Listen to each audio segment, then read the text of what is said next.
안녕하십니까. 해부학적 운동의 김수범입니다. 운동 속도와 관련된 기준에서 여러분들은 어떻게 생각하실지 모르겠지만 운동 속도라고 하는 것은 어떤 질량의 위치의 좌표를 바꾸는 일입니다. 즉 A라는 물건이 여기 있는데 이걸 1초 만에 여기다가 옮겼을 때와 요걸 3초 동안 옮겼을 때로 생각해 본다면 여러분들 입장에서는 내 근육이 어떤 일을 한다라고 가정을 했었을 때 여기서 1초 만에 옮긴 게 나의 근육이 일을 더 많이 할까요?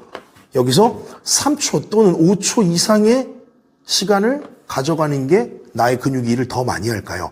자, 이런 관점에서 놓고 본다면 결국 여러분들께서 발달시키고 싶은 것은 근육일 겁니다. 그러면 우리가 수의적으로 또는 나의 명령에 따라서 내 몸이 움직이는 이 과정에 대해서 어떤 외적인 질량의 기준이 좌표를 바꿔나가는 이 시간이 결국은 길면 길수록 나의 몸에서 일을 할 수 있는 일률이라고 하는 시간적 비율 자체가 증가된다는 거거든요. 그러면 이렇게 표현할 수 있지 않을까요?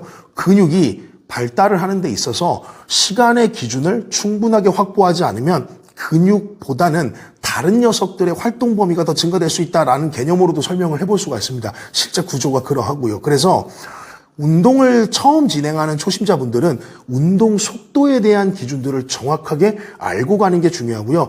여기서 가장 중요한 팩트는 운동을 처음 하는 사람이든 현재 엘리트 프로의 선수로 활동하는 사람이든 결국 근육의 양을 발달시켜서 볼륨에 대한 증가든 아니면 힘에 대한 증가를 이루려고 할 텐데 결국 이것들은 근육이 메인이 돼야 된다는 건 부정할 수 없는 사실입니다. 자, 그렇다면 방금 전에 제가 설명드렸던 것처럼 운동의 속도에 대한 조절만으로도 근육의 활성도를 굉장히 높게 증가시킬 수 있다는 이 결과에 도달하기 때문에 여러분들께서 운동에 대한 속도에 대한 기준들을 조금만 천천히 하셔도 근육이 일을 할 수 있는 일률이라고 하는 기준이 증가되고 시간을 충분히 확보한 상태에서 운동이 진행이 되는 그 과정 안에 결국 근육이 일하는 능력이 커지는 만큼 근육에 전달되는 자극 데미지도 훨씬 높아짐에 따라 근육의 발달에 대한 부분이나 자극 범위에 대한 부분 그리고 근육의 수축 강도에 대한 부분들도 충분하게 증가될 수 있을 거라고 생각이 듭니다.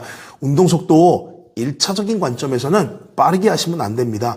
운동의 좌표가 명확하게 이해되지 않은 상황에서 빠른 속도로 진행하게 되면 힘에 대한 비중 편차를 이해하기가 쉽지가 않습니다. 그래서 운동을 진행하는 과정에서는 속도에 대한 부분들을 반드시 고려하셔서 그 속도가 결정짓는 것이 바로 시간이다 라고 하는 걸로 생각해 보시면 좋을 것 같습니다. 지금까지 해부학적 운동의 김수범이었습니다. 감사합니다.